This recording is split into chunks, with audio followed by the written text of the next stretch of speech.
চব্বিশের অভ্যুত্থানের পর নতুন বাংলাদেশের গণতান্ত্রিক যাত্রায় দেশের একাদশ প্রধানমন্ত্রী হিসেবে শপথ নিলেন বিএনপি চেয়ারম্যান তারেক রহমান।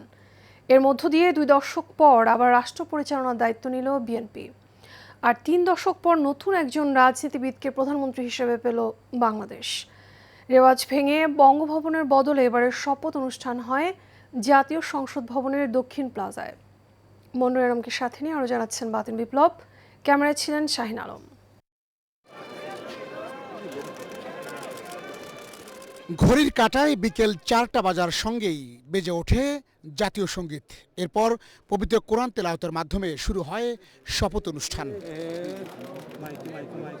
এরপরই প্রধানমন্ত্রী পদে তারেক রহমানের নাম ঘোষণা করেন মন্ত্রিপরিষদ সচিব নাসিমুল গনি।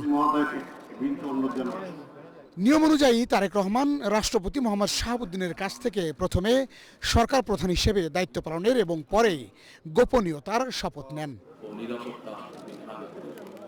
সবশেষ তিনি শপথের নথিতে স্বাক্ষর করেন।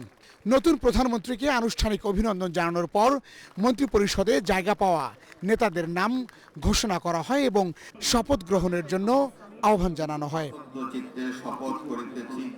এরপর নতুন মন্ত্রীদের পর্যায়ক্রমে শপথ এবং গোপনীয়তার শপথ বাক্য পাঠ করান রাষ্ট্রপতি মোহাম্মদ শাহাবুদ্দিন।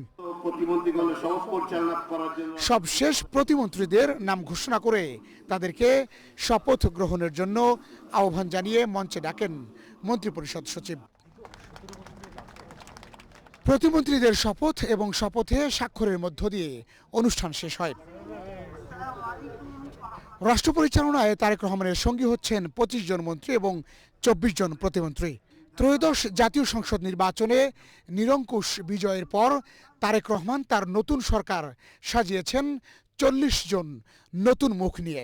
তাদের মধ্যে বিএনপি জোটের 2 শরিক নেতাও রয়েছেন। দীর্ঘ 17 বছরের নানা চড়াই উতরাই পেরিয়ে গণতন্ত্রের মুক্তির মিছিল আজ সমবেত হয়েছে জাতীয় সংসদ ভবনের দক্ষিণ প্লাজায়।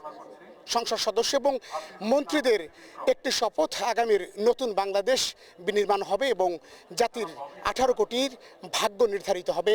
এই সংসদে আবারও সরগরম হয়ে উঠবে মানুষের ভাগ্য নির্ধারণের এই সর্বোচ্চ প্ল্যাটফর্ম।